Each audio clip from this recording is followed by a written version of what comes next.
बेशक कामयाब हो गया वो जिसने अपने नफ्स को पाकीज़ा बना लिया।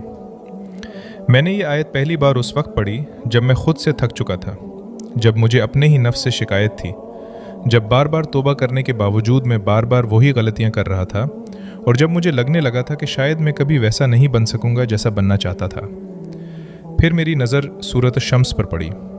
मैं पढ़ता गया, अल्लाह ताला सूरज की कसम खाते हैं, उसकी रोशनी की कसम, चाँद की कसम, दिन की कसम, रात की कसम, आसमान की कसम, ज़मीन की कसम और फिर नफ्स की कसम। मैं रुक गया। मेरे दिल में सवाल आया, या अल्लाह इतनी किस्में क्यों? आखिर इतनी बड़ी बात क्या होने वाली है? मैंने आगे पढ़ा, कद अफलह मन ज़क्काहा, बेशक कामयाब हो गया वो जिसने अपने नफ्स को पाकीज़ा बना लिया। न जाने क्यों ये आयत सीधी मेरे दिल में उतर गई, क्योंकि मैं समझता था कि कामयाबी कुछ और होती थी है। मैं समझता था कि कामयाबी वो है जब सब ठीक हो जाए, जब दुआएं कबूल हो जाएं, जब ज़िंदगी आसान हो जाए, जब दिल को वो सब मिल जाए जिसकी वो ख्वाहिश करता है। मगर यहाँ अल्लाह ताला कुछ और फरमा रहे थे।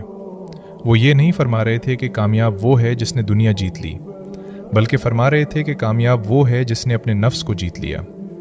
मैं खामोश हो गया, क्योंकि दुनिया से लड़ना शायद आसान है, मगर अपने नफ्स से लड़ना बहुत मुश्किल है। वो नफ्स जो हर बार गुनाह को खूबसूरत बना देता है, जो हर बार कहता है बस एक बार और, बस इतना तो चलता है, सभी तो करते हैं, और फिर इंसान आहिस्ता आहिस्ता अपने रब से दूर होने लगता है। मुझे पहली बार एहसास हुआ कि मेरी असल जंग लोगों से नहीं थी, हालात से नहीं थी, किस्मत से नहीं थी। मेरी असल जंग मेरे अपने नफ्स से थी। वो नफ्स जो कभी तकब्बुर करता है, कभी हसद करता है, कभी नाराज़ होता है, कभी ख्वाहिशात के पीछे भागता है और कभी अल्लाह को भूल जाता है। फिर मैंने अगली आयत पढ़ी, वक़द ख़ाब मन दस्साहा, और नामुराद हो गया वो जिसने अपने नफ्स को आलूदा कर लिया। यहाँ आकर मुझे लगा जैसे अल्लाह ताला कामयाबी और नाकामी की बिल्कुल नई तारीफ़ दे रहे हों, क्योंकि मुमकिन है दुनिया की नज़र में कोई बहुत कामयाब हो मगर अपने नफ्स से हार चुका हो, और मुमकिन है दुनिया की नज़र में कोई आम इंसान हो मगर अल्लाह ताला के नज़दीक कामयाब हो, क्योंकि वो हर रोज़ अपने नफ्स के ख़िलाफ़ जिहाद कर रहा होता है।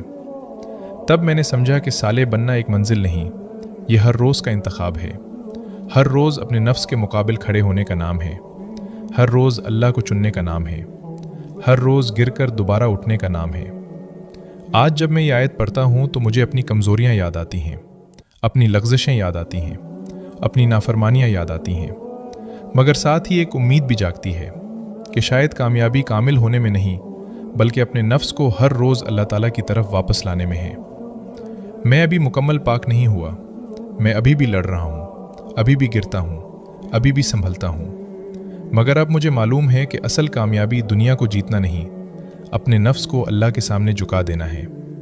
और शायद किसी दिन जब नफ्स खामोश हो जाएगा, जब दिल अल्लाह से राज़ी हो जाएगा और जब ख्वाहिशात के शोर पर इताअत गालिब आ जाएगी, तब आसमान से मेरे लिए भी लिख दिया जाएगा, कद अफलह मन ज़क्काहा, बेशक कामयाब हो गया वो जिसने अपने नफ्स को पाकीज़ा बना लिया।